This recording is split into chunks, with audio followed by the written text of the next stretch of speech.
Hello class. Welcome back बच्चों। तो प्यारे बच्चों, स्टार्ट करते हैं नया लेक्चर। बेटा, मैं अभी सिक्स्थ एडजस्टमेंट तक करा चुका हूँ। है तो देखो छह की छह एडजस्टमेंट आसान। पहले closing stock, outstanding, prepaid, accrued, unaccrued और डेप्रिसिएशन हमने छह पढ़ी है। आज बेटा सात, आठ और नौ का नंबर है, साथ ही साथ आज इलस्ट्रेशन स्टार्ट करना है। ठीक है जी बाबू। एडजस्टमेंट नंबर 7 का भी नंबर आज ही है, 8 का भी नंबर आज ही है, 9 का भी नंबर आज ही है और क्वेश्चन का नंबर भी आज ही है। ठीक है जी सर। अब यहां से क्वेश्चन शुरू होकर जितने हैं सारे करने हैं। ठीक है ना जी। अब थोड़ा सा हम स्पीड पकड़ेंगे।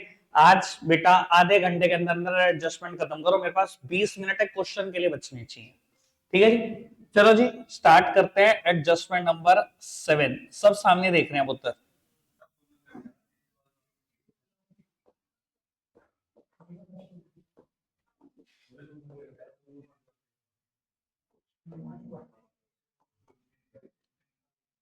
एक सेकंड।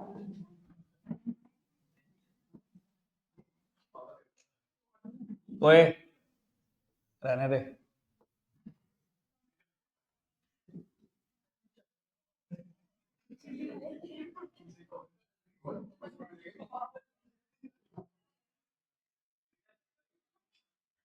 बेटे रहने दे।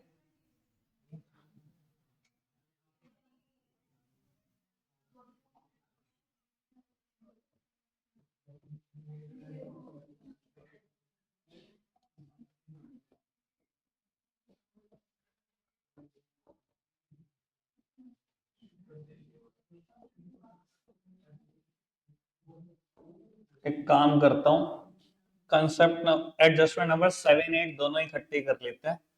इंटरेस्ट ऑन कैपिटल और इंटरेस्ट ऑन ड्रॉइंग्स।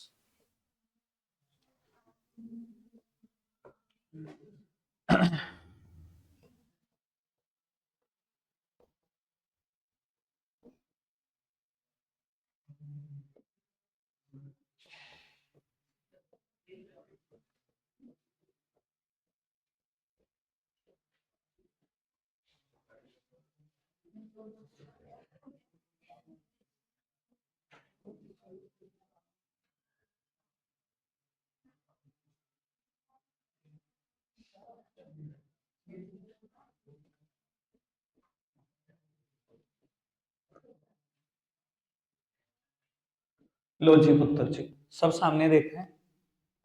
बेटा, ट्रायल में दी गई आइटम सब हम एक जगह लिखेंगे और उसके बाद कुछ एडजस्टमेंट है। बाबू ये एडजस्टमेंट सबसे काम के एडजस्टमेंट है। अभी बता रहा हूँ, फाइनल एग्जाम में देखने को मिलेगी। शुरू की छह एडजस्टमेंट में से बेटा मैं एक्सपेक्ट कर रहा हूँ तीन। ठीक है जी, लेकिन एक क्वेश्चन है छह एडजस्टमेंट से कम कोई नहीं देगा आपको। तीन एडजस्टमेंट में एक्सपेक्ट कर रहा हूँ। ठीक है जी, क्लोजिंग स्टॉक कंफर्म्ड आ रही है, डेप कंफर्म्ड आ रहा है, बाकी outstanding, prepaid, acrid and acrid में से एक आ रही है। तीन तो वो आ रही है। ठीक है जी। चौथी ये तैयार कर लो, इन दोनों में से एक कंफर्म्ड आ रही है मेरे हिसाब से। ठीक है जी, और एक provision for bad and doubtful debt. ठीक है जी, और छठे नंबर पे मैनेजर्स कमीशन। मैं अभी बता रहा हूँ ये एडजस्टमेंट कंफर्म्ड आ रही है पेपर में, कोई रोक नहीं रहा इनको। आओ जी समझ लेते हैं इन दोनों को क्या है ये दोनों चीजें। बेटा, बैलेंस शीट में आपने सबसे पहले शो किया होगा कैपिटल को, और ड्राइंग्स बेटा कैपिटल में से ही माइनस होती है। ट्रायल की आइटम एक जगह पर जानी है, वो ट्रीटमेंट पता है। बैलेंस शीट में लाइबिलिटी साइड सबसे पहले हमने कैपिटल दिखाया होगा 8 लाख रुपए, ड्रॉइंग्स इसमें से माइनस होनी है, मैं कर दूंगा माइनस, लेकिन पहले मैं एडजस्टमेंट की तरफ चलता हूं। बेटा क्वेश्चन कहता है interest on capital eight the rate 10% per annum is allowed. बेटा, पार्टनर सॉरी प्रोपराइटर बिल्कुल अलग बात, और बेटा बिजनेस बिल्कुल अलग बात है। दिमाग में ना पार्टनर वही चलता रहता है, क्योंकि 12th क्लास में पार्टनरशिप फॉर्म में भी सभी यही बातें बोलनी पड़ती है। बेटा, बिजनेस का प्रोपराइटर बिल्कुल अलग बात और बिजनेस बिल्कुल अलग बात। बिजनेस एंटिटी कंसेप्ट ये कहता है कि आप बिल्कुल अलग चीज हो और मालिक बिल्कुल अलग चीज है। अब बेटा जब दोनों अलग अलग चीज है, अगर प्रोपराइटर ने बिजनेस को स्टार्ट करने के लिए कुछ भी पैसा दिया, बिजनेस कहता है भाई मैं तेरा पैसा वापस करूंगा, तू तो थर्ड पार्टी की तरह, तूने पैसा दिया तेरा पैसा वापस होगा। हमने लाइबिलिटी में रिकॉर्ड कर दी कैपिटल। बेटा प्रोपराइटर ने कहा अगर तू अलग बात मान ही रहा है, तो भाई सिंपल सी बात, मैंने तेरे को स्टार्ट करने के लिए 8 लाख रुपए दे रखे हैं, मुझे तो हर साल ब्याज चाहिए। और बिजनेस ने भी यही बात सोची, अगर मैं थर्ड पार्टी से लोन लेकर बिजनेस शुरू करता उसको भी तो ब्याज देता, उसको भी तो ब्याज देता। और अगर प्रोपराइटर ने 8 लाख दिए हैं और हम दोनों अलग अलग बात है, ब्याज उसको भी देनी चाहिए। तो बेटा बिजनेस ने डिसाइड करा कि हम तुझे ब्याज देंगे, 10% देंगे हर साल की ब्याज। 8 लाख रुपए तूने दिया, 80,000 रुपए तुझे साल की ब्याज देंगे। लेकिन ध्यान रखना बेटा एक बात, बिजनेस और प्रोपराइटर के बीच नगद लेन देन कभी नहीं होता। ठीक है जी। अगर बिजनेस ने कुछ भी देना है प्रोपराइटर का, सुन लो काम की बात बोल रहा हूं बेटा, बिजनेस ने प्रोपराइटर को कुछ भी देना है, अवनीश जी फोन छोड़ो और सामने देखो। अच्छा मुझे नहीं पता फिर क्या कर रहे थे आप, सामने फिर भी देख रहे थे। अगर बेटा बिजनेस ने प्रोपराइटर का कुछ भी देना है अमाउंट, एक भी रुपया देना है, तो हम उस अमाउंट से लाइबिलिटी को बढ़ा लेते हैं। ठीक है जी। और अगर उससे हमने कुछ भी लेना है, मैं बिजनेस मैंने कुछ भी लेना है प्रोपराइटर से, बेटा लाइबिलिटी को कम कर देते हैं। नगद लेन देन नहीं होगा जब तक धंधा बंद नहीं होगा। समझ में आ रही है बात? अब सुनते जाना काम की बात। तो वो एक चीज आप बहुत आराम से सोच सकते हो, आज बिजनेसमैन को 80,000 रुपए इंटरेस्ट ऑन कैपिटल देने जा रहे हैं, क्योंकि उसने 8 लाख रुपए कैपिटल इंट्रोड्यूस करी थी, हम 80,000 रुपए देने जा रहे हैं। खर्चा या इनकम? कटारिया, खर्चा या इनकम? बोल दिया? हाँ बोला तो है किसी ने, किसी और ने बोला है, ध्यान तो था ही नहीं। बाबू खर्चा है। अगर आज बिजनेसमैन को 80,000 रुपए देने जा रहा है, हमारा खर्चा है। खर्चा कहां जाना चाहिए? पीएनएल के डेबिट में। ले जाओ पीएनएल के डेबिट। ठीक है जी। मैंने पीएनएल के डेबिट में लिख दिया टू इंटरेस्ट ऑन कैपिटल 80,000 रुपए। वैसे तो समझदार को इशारा काफी है, अगर यहाँ लिखा गया है, यहाँ प्लस हो रहा होगा या वहां माइनस हो रहा होगा, यहाँ प्लस ही हो रहा होगा। ठीक है ना जी। बेटा मैंने कैपिटल में जोड़ दिया, मैं लॉजिक पे भी समझाऊंगा, रटने वाली बात तो है ही है बेटा, लॉजिक पे भी समझ लो बहुत आराम से। मैंने भी क्या बोला, आपने बिजनेस ने प्रोपराइटर का कुछ भी देना होता है, हम क्या करते हैं? नगद नहीं देते, क्या करते हैं? लाइबिलिटी को बढ़ा देते हैं। मैंने अगर कैपिटल में कोई अमाउंट जोड़ दिया है, लाइबिलिटी बढ़ा ली है आपने।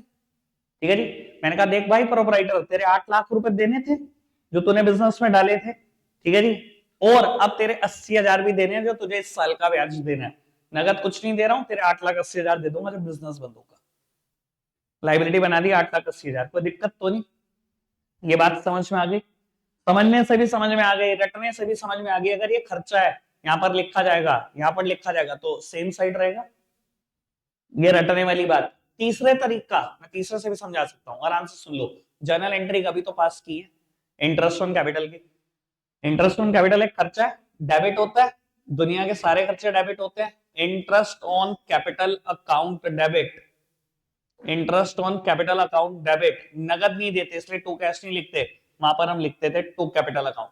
अब समझदार को इशारा काफी, कैपिटल यहां क्रेडिट है, क्रेडिट साइड में जाएगी, ये देखो लाइबिलिटी में लिखी हुई है।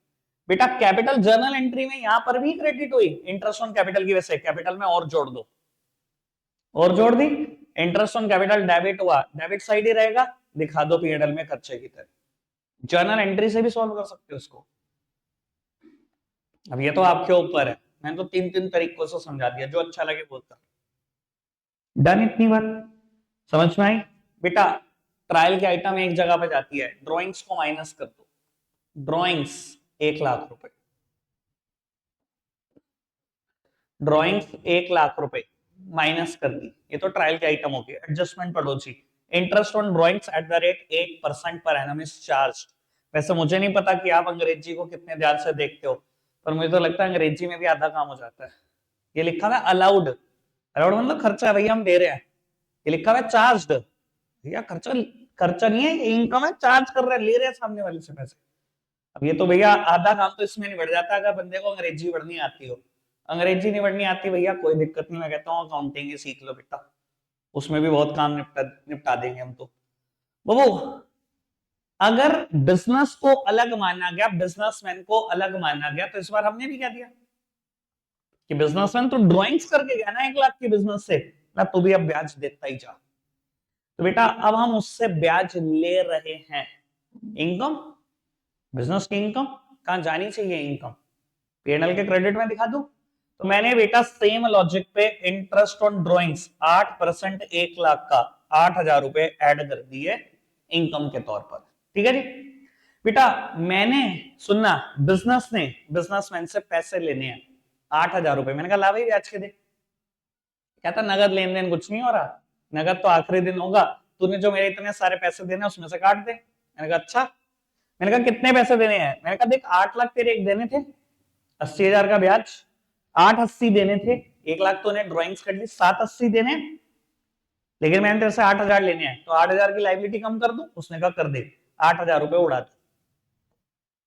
ये तो है समझने वाली बात। 8,000 रुपए कम कर दिए, यानी कि टोटल 1,08,000 रुपए कम कर दिए, 7,72,000 रुपए उसको फ्यूचर में देने हैं, लाइबिलिटी बना रखी। ये तो है समझने वाली बात। ठीक है जी बाबू, एक और तरीके से भी समझा जा सकता है। इंटरेस्ट ऑन ड्रॉइंग्स इनकम है, जर्नल एंट्री में क्रेडिट की होगी, जर्नल एंट्री में क्रेडिट की। डेबिट किसको करे? नगद ये भी नहीं आती तो कैश अकाउंट डेबिट मत कर देना। हम डेबिट करते थे ड्रॉइंग्स को, ड्रॉइंग्स अकाउंट डेबिट तो इंटरेस्ट ऑन ड्रॉइंग्स अकाउंट। अब समझदार को इशारा काफी, इधर देखना। ड्रॉइंग्स कैसे क्या होती है बेटा? ट्रायल में डेबिट होती है। अगर मैंने ये जर्नल एंट्री में और ड्रॉइंग्स डेबिट कर रखी है, यानी कि ड्रॉइंग्स को और बढ़ा रखा है, पहले ड्रॉइंग्स का ट्रीटमेंट क्या करते हो? कैपिटल में से माइनस कर देते हो। इंटरेस्ट ऑन ड्रॉइंग्स की वजह से जो ड्रॉइंग्स डेबिट हुई उसको भी माइनस ही कर दो।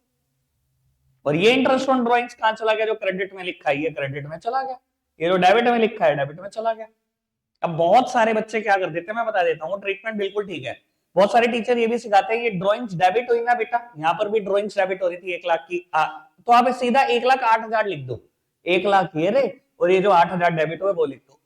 पर बेटा मुझे उससे लगता है ना ये ज्यादा क्लियर प्रेजेंटेशन नहीं देगा एग्जामिनर को। आप ऐसे करोगे तो ज्यादा और अच्छा लगेगा उसको कि 1,000 की तो ड्रॉइंग्स करी थी और 8,000 रुपए आपने ब्याज के लेने थे, जो प्रोप्राइटर नगद नहीं दे रहा था, इसलिए उसने आपने उसकी कैपिटल को कम कर दिया। ठीक है जी। अब बेटा दो दो तीन तीन तरीके हैं एक एक चीज को समझने के, वो तो ये आपके ऊपर है कि आप किस चीज से समझना चाहते हो। जर्नल एंट्री भी रख लोगे इंटरेस्ट ऑन कैपिटल और इंटरेस्ट ऑन ड्रॉइंग्स के लिए दिमाग में, तो जर्नल एंट्री से भी खत्म हो जाएगा। 1 मिनट की बात है टोटल। ठीक है जी, कोई दिक्कत कोई परेशानी तो नहीं? आगे बढ़ सकते हैं, बढ़ जाए आगे। बेटा आज की आखिरी एडजस्टमेंट, उसके तुरंत बाद एक question, concept number,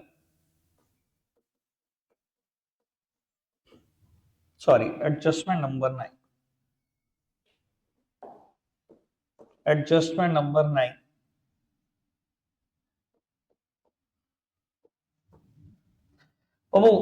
adjustment number 9 मेरी तरफ से इम्प्लाइड एडजस्टमेंट है। Adjustment number 9 implied adjustment.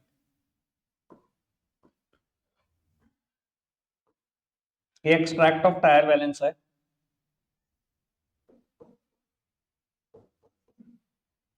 बस 5 से 6 मिनट में और लगाने वाला हूं बेटा, उसके तुरंत बाद हम एक क्वेश्चन कर रहे हैं। Extract of trial balance, investment,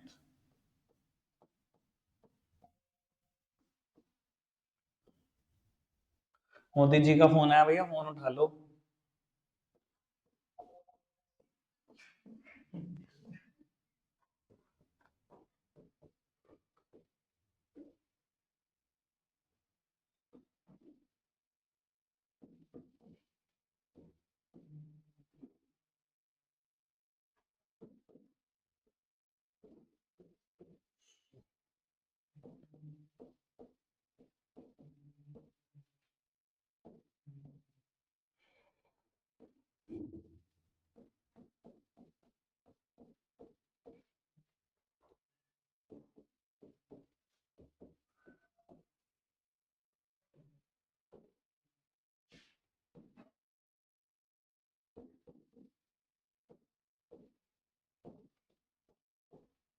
लोची पुत्र जी सामने देखना।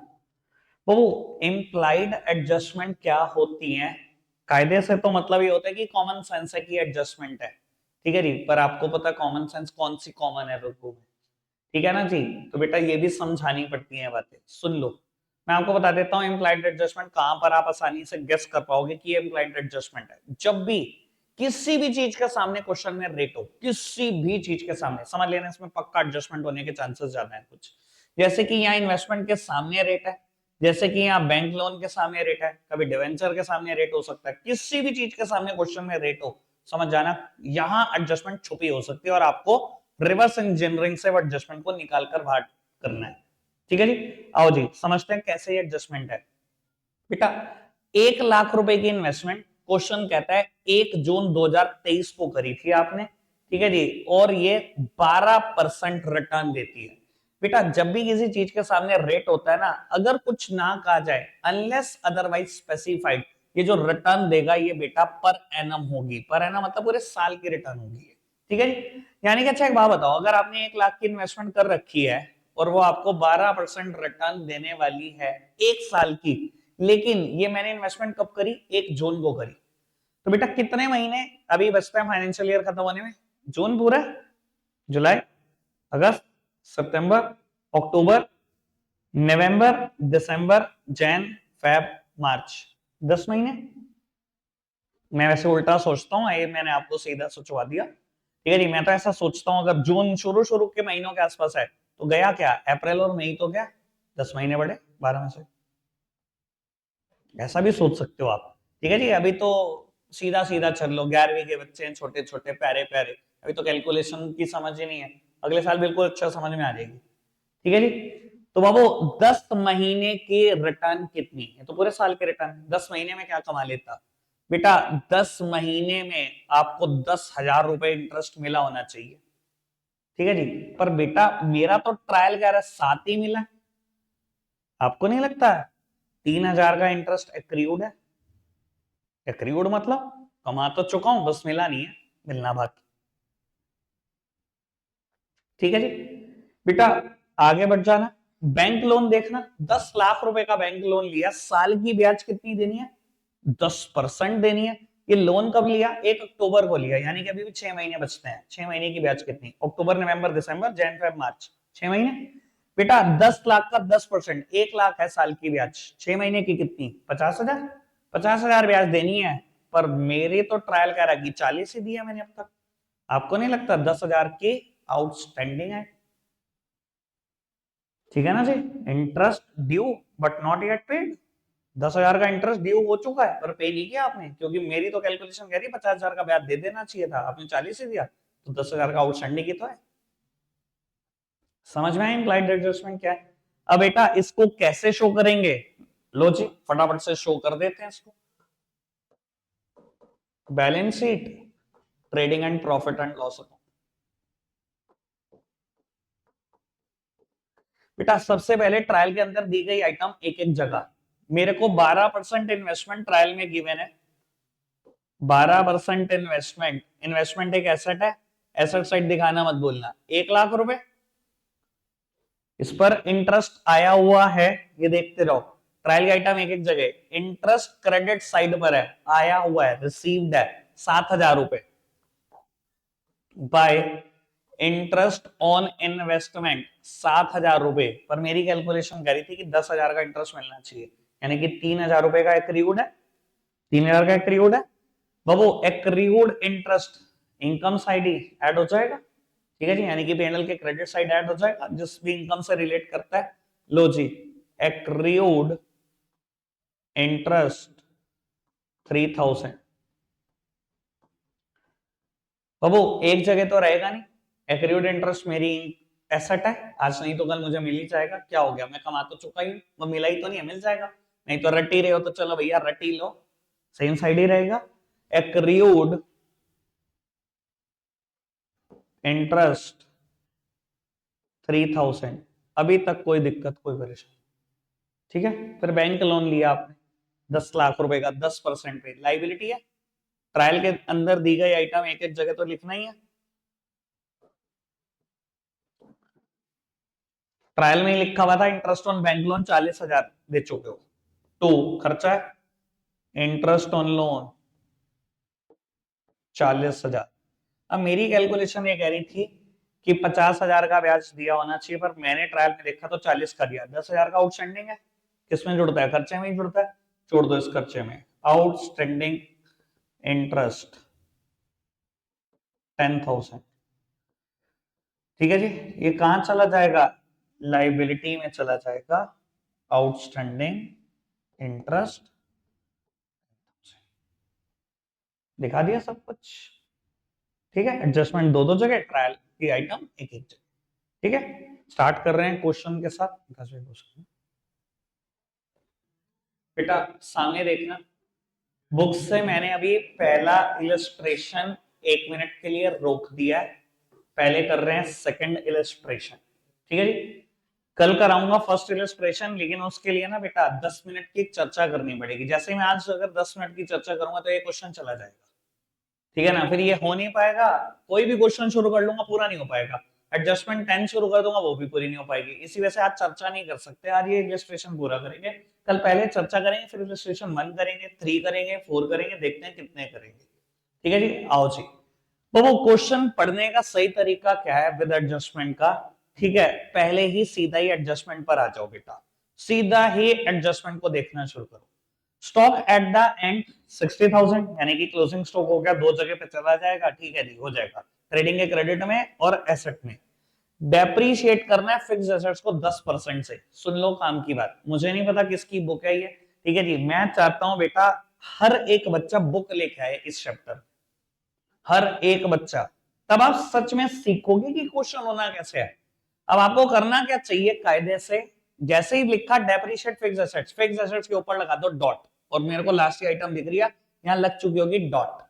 ये इसलिए लग चुकी होगी, जब मैं क्वेश्चन करता हुआ आऊंगा, जैसे ही फिगर्स पे डॉट देखूंगा तो मुझे दिमाग खनक जाएगा कि इस पे एडजस्टमेंट है।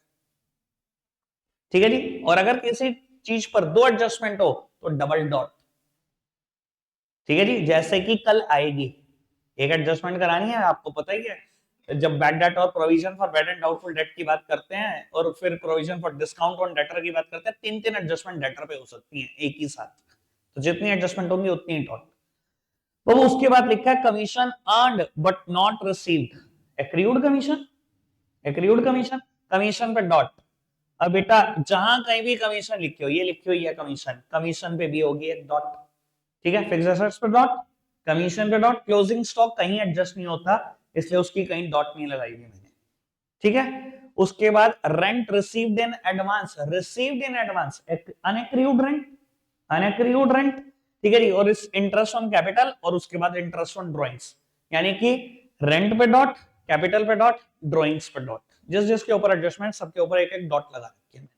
तो बाबू रेंट पर डॉट लगा रखी होगी मैंने, ये रहा रेंट डॉट, कैपिटल और ड्रॉइंग्स दोनों पे डॉट। ठीक है जी, सब पे डॉट लग गई। अब क्वेश्चन करना शुरू करते हैं, जब डॉट आएगी तब एडजस्टमेंट पढ़ लेंगे, उससे पहले एडजस्टमेंट पढ़नी नहीं, बाकी क्वेश्चन नॉर्मल ही है। ठीक है जी, करें क्वेश्चन स्टार्ट। बाबू थोड़ा सा स्पीड बढ़ाकर करेंगे क्वेश्चन, वरना रह जाएगा ये। ठीक है जी, थोड़ा सा स्पीड बढ़ाकर करेंगे। ठीक है उत्तर जी, करवा मैं ही रहा हूं, मैंने ना आपको पूरा ट्रेंड करके लेके जाना है 12th में। मैं नहीं चाहता बेटा इतनी सी भी परेशानी आपको 12th में, पूरा ट्रेंड होके जाओ। ठीक है ना, चलो उत्तर परचेज एंड सेल दे रखी है 2,75,000 और 5,20, सबको पता है कहां लिखेंगे। ठीक है, कैसे लिखोगे, पहली जगह छोड़ देना ओपनिंग स्टॉक की। ठीक है जी, और इनर कॉलम में अमाउंट लिखना, रिटर्न्स की जगह छोड़ देना। चलो जी, ये देखो वैसे तो अगर गड़बड़ नहीं करना चाहो तो पहले सामने देख लो। लो मैंने फटाफट से लिख दिया, ओपनिंग स्टॉक जगह छोड़ दी, जब आएगा तब आएगा। परचेज दी हुई है 2,75,000 की, इनर कॉलम में 275 लिखा, माइनस भी लिख दिया परचेज रिटर्न पर। मैं अभी रिटर्न ढूंढूंगा नहीं बेटा, जब आएगी तब आएगी। ठीक है जी, बाय में बाय सेल्स 5,20,000, इनर कॉलम में लिख दिया, सेल्स रिटर्न की अमाउंट ढूंढूंगा नहीं बट लिख दिया बस। लो इतना पूरा कर दो।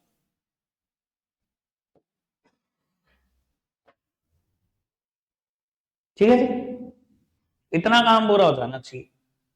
ये देखते ही मुझे बहुत अच्छे से उम्मीद है कि काफी बच्चे बहुत बढ़िया करके आएंगे फाइनेंशियल स्टेटमेंट विद एडजस्टमेंट भी पेपर में, अगर मेरी इन सलाहों से चलेंगे तो। ठीक है, आगे बढ़ो। उसके बाद बेटा एक रिटर्न है, मैं इनवर्ड का मतलब ही नहीं ढूंढूंगा, रिटर्न डेबिट में है ना, सेल्स हमेशा क्रेडिट होती है, सेल रिटर्न हमेशा डेबिट होती है, ये सेल रिटर्न ही है 15,000 रुपए। लो जी 5,05,000। ठीक है, उसके बाद नेक्स्ट रिटर्न क्रेडिट में है, परचेज रिटर्न ही है 9,000 रुपए।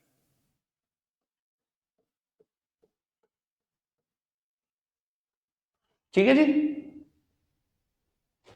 बढ़िया। आगे नेक्स्ट आइटम, अब मैं बताऊंगा नहीं, मैं पूछूंगा, बहुत हो गया। कैरेज 12,400, पीयूष कहां दिखाऊं? ट्रेडिंग के डेबिट में, ट्रेडिंग का खर्चा है, कोई एडजस्टमेंट तो नहीं है, लिखो फटाफट से। तो कैरेज 12,400, फटाफट से स्पीड बढ़ाकर। तो carriage 12,400। Next one, wages and salary Akshara. Trading का डेबिट है क्योंकि पहला वर्ड इंपॉर्टेंट है, पहला वर्ड वेजेस है, डायरेक्ट खर्चा है, दिखा दो जी। वेजेस एंड सैलरी 58,600, मेरे साथ साथ नहीं है क्या? कहां पहुंच गया? चल लिख फिर, wages and salary to, wages and salaries 58,600 शायद। ठीक है जी। उसके बाद ट्रेड एक्सपेंस 2,200, राघव पीएनएल में जाएगा। ट्रेड का मतलब ट्रेडिंग कुछ नहीं होता, ऐसा कोई मुगालता मत पाल लेना। ट्रेड एक्सपेंस 2,200 दिखाओ पीएनएल में, कैसे दिखाओगे बेटा? अभी तक मैं जितनी भी आइटम की जगह छोड़ चुका हूं, टोटल 5 की जगह छोड़ चुका हूं, 5 और कम से कम। ठीक है जी, 5 6 और छोड़ दो, प्रेजेंटेशन ना गड़बड़ा जाए बस आपकी, बस यहाँ वहां ये ध्यान रख लेना। तो एक लाइन छोड़ी क्या नहीं छोड़ी इस डैश के बाद?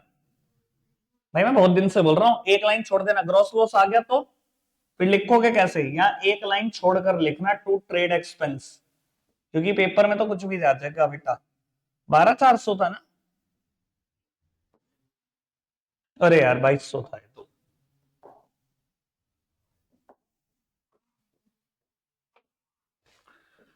लो उत्तर, आगे बढ़ो। रेंट, रेंट पे डॉट होगी, रेंट पे डॉट है। अब ऐसे नहीं याद रहेगा, जैसे अब तुम देख रहे हो ना, मेरे साथ भी यही हो रहा है ना। आपको नहीं आया ना एकदम याद, मुझे आ गया ठीक है, क्योंकि कराते हुए बहुत साल हो गए। आपको याद नहीं आएगा अगर डॉट नहीं लगाओगे तो। ठीक है जी। और आंखें खोल लेना एक बार, सीधा डेबिट में लिखने की जल्दी मत करना। रेंट क्रेडिट में दिया हुआ है, यानी कि रेंट रिसीव्ड है 13,000। ठीक है जी। और हेड डॉट, तो अमाउंट इनर कॉलम में ही रहेगी। एक लाइन मैंने यहां भी छोड़ी ऊपर कि अगर ग्रॉस प्रॉफिट आया तो वो लिख दूंगा, रेंट रिसीव्ड इनर कॉलम में अमाउंट 13,000, जिस पे भी एडजस्टमेंट होगी पहले अमाउंट इनर कॉलम में ही लिखी जाएगी। अब पढ़ लेते हैं एडजस्टमेंट क्या है। रेंट ढूंढ लो, कुछ नहीं और देखना। रेंट 1,000 रुपए एडवांस आया हुआ है, अनएक्रीड है, माइनस कर दो, बाहर निकालो। अगले साल का भी रेंट आया हुआ भैया, फालतू रेंट आ गया मेरे पास, अनएक्रीड रेंट 1,000 रुपए बाहर निकाल दिया, लाइबिलिटी है, लाइबिलिटी में दिखा दो। ठीक है जी। अनएक्रीड रेंट, एक काम करें, लाइबिलिटी में भी एक चीज सिखा दो।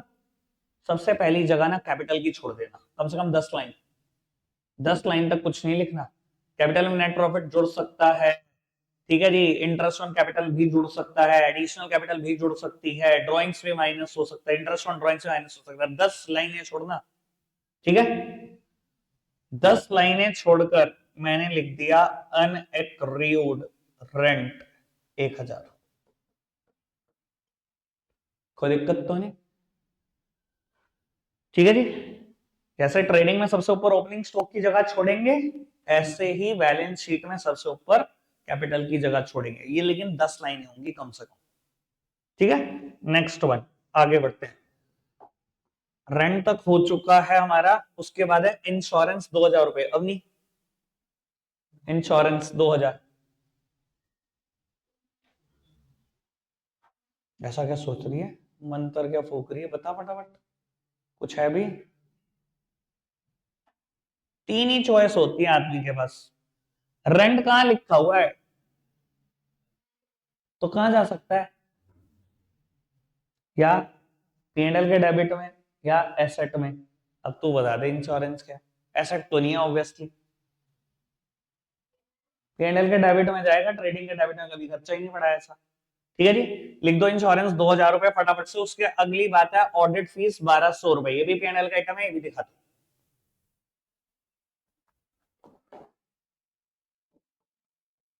Insurance 2,000, audit fees 1,200।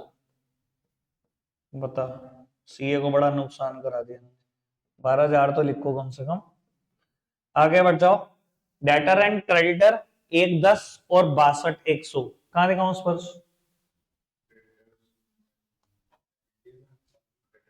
Debtor asset में दिखाओ, क्रेडिटर लाइबिलिटी में दिखाओ, फटाफट से। Debtor 110, creditor 62 100।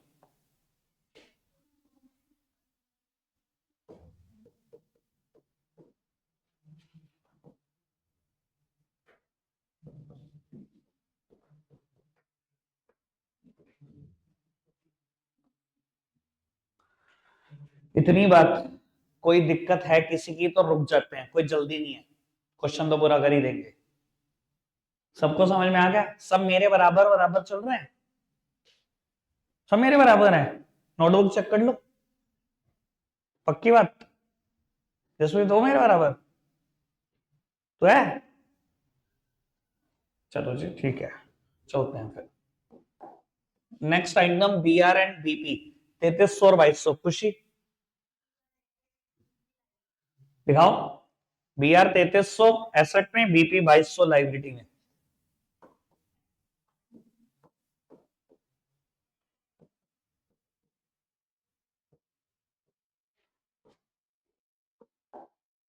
Next item printing and ad, Hardik P and L के डेबिट में दिखा दो प्रिंटिंग और एड के खर्चे 5500।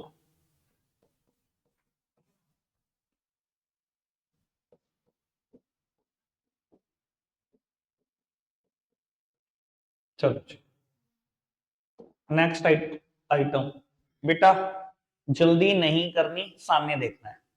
भवे छोड़ सकते, कमीशन डॉट लगी हुई है, डॉट लगी हुई है, मैं बता रहा हूं तुम्हें, और लिखा भी हुआ है क्रेडिट साइड, ठीक है।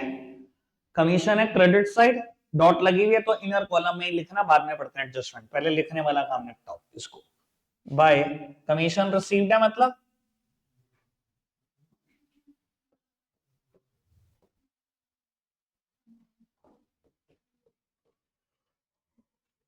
ओ जी,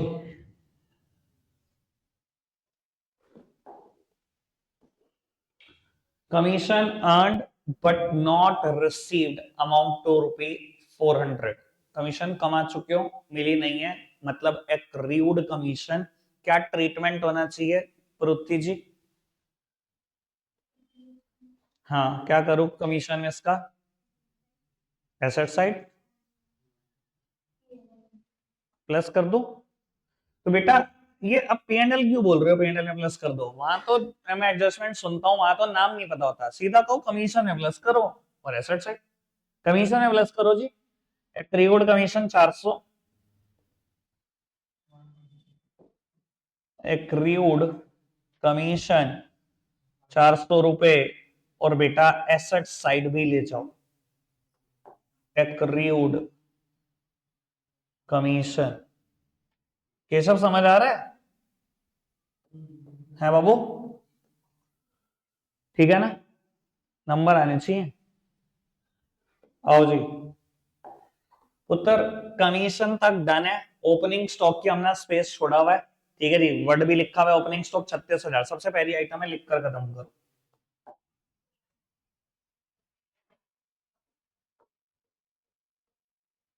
लो जी आगे बढ़ते, नेक्स्ट आइटम ओपनिंग स्टॉक के बाद cash in hand 12,800, cash at bank 26,800। Kataria कहां लिखा हूं बाबू? दोनों एसेट है, लिख दो जी फटाफट से, कैश और बैंक 12,800 26,800।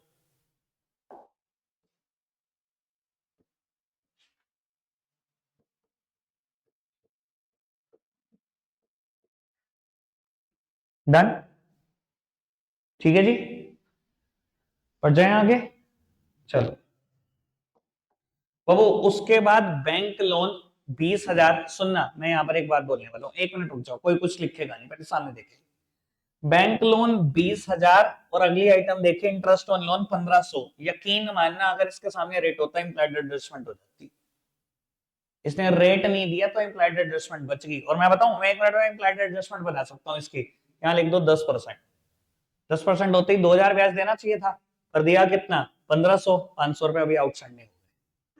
एक सेकंड में इम्प्लाइड एडजस्टमेंट बना सकता है टीचर, एक सेकंड चाहे तो, ठीक है जी। फिलहाल नहीं है, छोड़ दो, ठीक है जी। 20,000 रुपए का लोन है, भावे कहां दिखाऊं, लोन लाइबिलिटी और उसका इंटरेस्ट पीएनएल का डेबिट, दिखा दो दोनों चीजें। बैंक का लोन 20,000,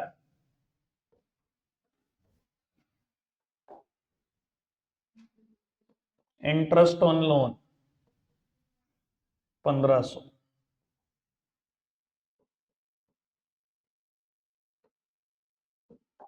चलो जी, उसके बाद कैपिटल डॉट होगी इसके ऊपर, ठीक है जी, 2.5 लाख, और उसके बाद ड्रॉइंग्स 15,000, उस पे भी डॉट है, दोनों के ऊपर इंटरेस्ट है, ठीक है जी, इंटरेस्ट है, ये मेरे को पता है, 2.5 लाख और 15,000। 1 मिनट, आप कुछ नहीं लिखेंगे, मैं लिख रहा हूं, देखो क्या कैसे लिखते हैं इस चीज को, सब सामने देखेंगे। बेटा सबसे पहले कैपिटल ट्रायल के आइटम को एक जगह पर लिख दिया, अब या तो नेट प्रॉफिट आएगा या तो नेट लॉस, हमेशा कैपिटल में पहली चीज जो ऐड और लेस करनी है वो नेट प्रॉफिट या नेट लॉस करनी है। ये देखो मेरे लिखने का तरीका, प्लस कर दूंगा अगर नेट प्रॉफिट आया मुझे, लेकिन पता नहीं ना क्या आएगा, माइनस कर दूंगा अगर नेट लॉसेस आए, ठीक है। इसमें से अगर प्लस भी हुआ तो भी अमाउंट, इसमें से या माइनस भी हुआ तो भी अमाउंट। अब माइनस कर दूंगा ड्रॉइंग्स, 15,000 है ना, ठीक है जी। अब इसमें से ये माइनस हो जाएगा, ये यहां आ जाएगा, प्लस कर दूंगा इंटरेस्ट ऑन कैपिटल, क्योंकि मैंने आज ही सिखाई यार, मुझे पता है लाइबिलिटी बढ़ती है इंटरेस्ट ऑन कैपिटल से, मैंने देना होता है नगद में देता नहीं हूं, लाइबिलिटी बढ़ा देता हूं। सेम बात इंटरेस्ट ऑन ड्रॉइंग्स, नगद लेता भी नहीं हूं इसलिए लाइबिलिटी को कम कर लेता हूं। अभी एडिशनल कैपिटल इंट्रोड्यूस भी आ सकता है, इसलिए मैंने कहा था कम से कम 10 लाइनें, ठीक है ना जी। तो अब देखते हैं एडजस्टमेंट क्या कहती है। एडजस्टमेंट कहती है इंटरेस्ट ऑन कैपिटल 8% दे दो और 900 रुपए इंटरेस्ट ऑन ड्रॉइंग्स ले दो। अच्छा जी, 8% दे दो, इसका 8% निकाल लो जी, ठीक है जी, इसका 8% आ गया 20,000, ठीक है जी, 8% 20,000 रुपए और इंटरेस्ट ऑन ड्रॉइंग्स 900 रुपए। कोई दिक्कत तो नहीं, एक जगह नहीं जानी एडजस्टमेंट, दूसरी दूसरी जगह दिखा दो, ठीक है जी। पहले आप इतना कॉपी करो कैपिटल वाला पोर्शन, ठीक है जी, फिर दूसरी दूसरी जगह दिखाते हैं, इतना काम करना। इंटरेस्ट ऑन कैपिटल 20,000, खर्चा है बिजनेस का, पीएनएल में debit, interest on drawings income है, पीएनएल में क्रेडिट।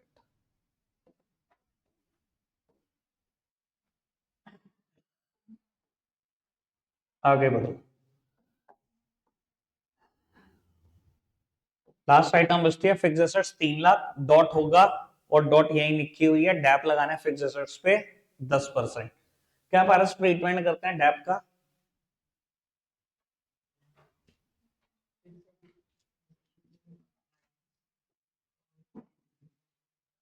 बाबू फिक्स एसेट्स में से माइनस कर देंगे डैप को, और पीएनएल में डेबिट साइड, मेरा नुकसान है क्योंकि डैप लगना, ठीक है जी। लिखो फिक्स एसेट्स को एसेट्स में 10% मतलब निकालो 3 लाख का 30,000, और बेटा दिखाओ पीएनएल के भी डेबिट। फिक्स्ड एसेट्स 3 लाख रुपए माइनस डिप्रीसिएशन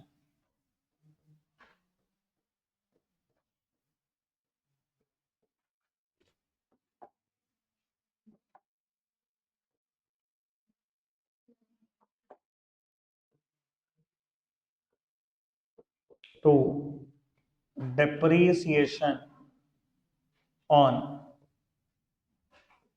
fixed assets 30,000। बेटा अगर जल्दबाजी ना करो तो अभी भी क्लोजिंग स्टॉक रहता है, ठीक है जी। क्लोजिंग स्टॉक 60,000 लिखेंगे, एक बार देख लो सारी ऐसे हमने एडजस्टमेंट कर दी, डेप्रिसिएशन कर दिया, कमीशन वाली कर दी, रेंट कर दी, इंटरेस्ट ऑन कैपिटल कर दिया, इंटरेस्ट ऑन ड्राइंग्स कर दिया। ये हैबिट हर क्वेश्चन के बाद करना, तो पेपर में भी यही करोगे, चेक जरूर कर लेना, ठीक है जी, वरना जो मार्क्स लूज करने से बचा सकते थे ना वो चले जाएंगे अगर रीचेक नहीं करोगे तो, ठीक है, गलती हो जाती है, एक आधी एडजस्टमेंट कई बार छूट जाती है। ठीक है जी। तो 60,000 रुपए को स्टॉक को दो जगह पे लिखो फटाफट से।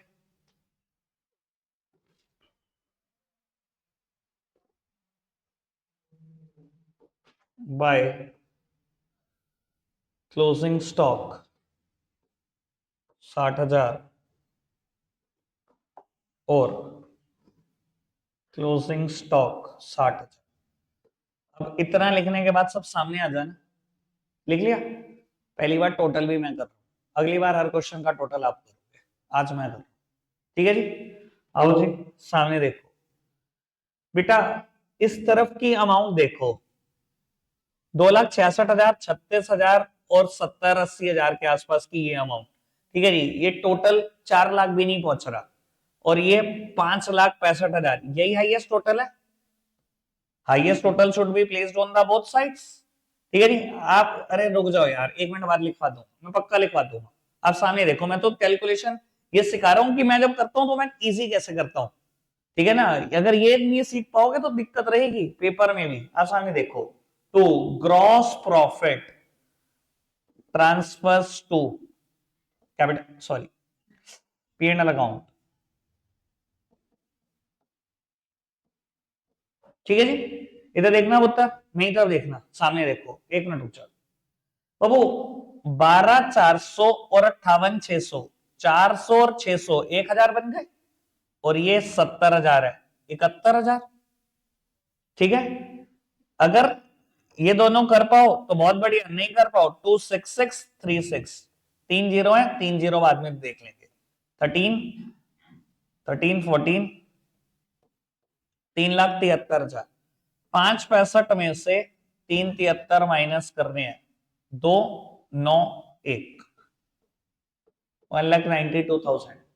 ठीक है, जीबी ब्रॉट डाउन कर दें बाय क्रॉस प्रॉफिट 1,92,000। इधर देखना चाहिए एक बार रैंडम फिगर, 20,000, 30,000, 1,500, 55, कुछ भी नहीं है यार। तो 1,92,000 जा रही है अकेला भारी सब पे, और अभी और भी है इनकम। तो बेटा यही हाईएस्ट टोटल है, 192 और 12, 2,04,000 और 2,300, 2,06,300 हाईएस्ट टोटल। दोनों तरफ लिख दो। ठीक है जी। 2,06,300 दोनों तरफ लिख दिया। To net profit transfers to capital account. Net profit transfer कर दो कैपिटल अकाउंट में। 50,000, 7,000, 57, 57 और 2, 59, 59,000 और 3,400, ये दोनों मिलाकर 3,400, 62,400, 20, 6300 में से 62,400,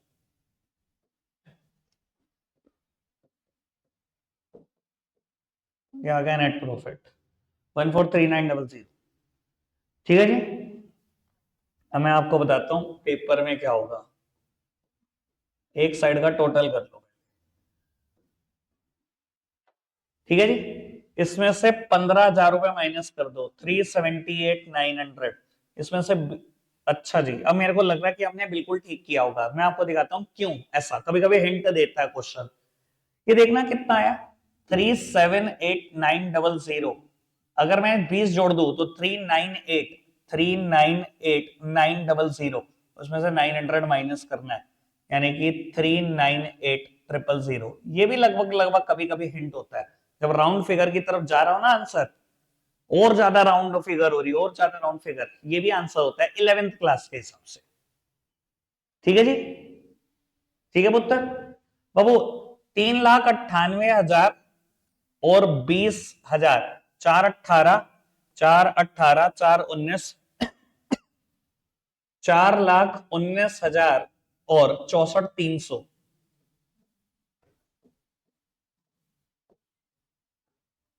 4,83,300।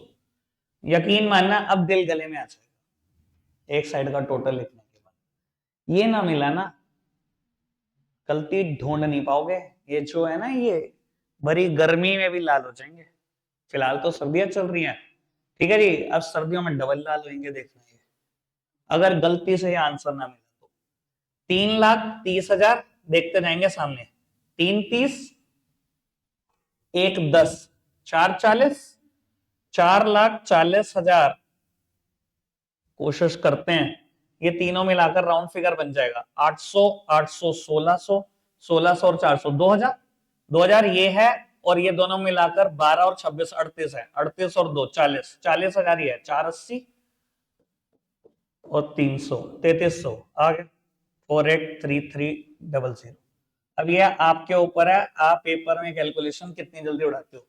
यकीन माना ये आपको समझाने के चक्कर में थोड़ा बहुत स्लो था, कॉपी लेके बैठा होता, मैं क्वेश्चन कर रहा होता, हवा बना दूंगा मैं।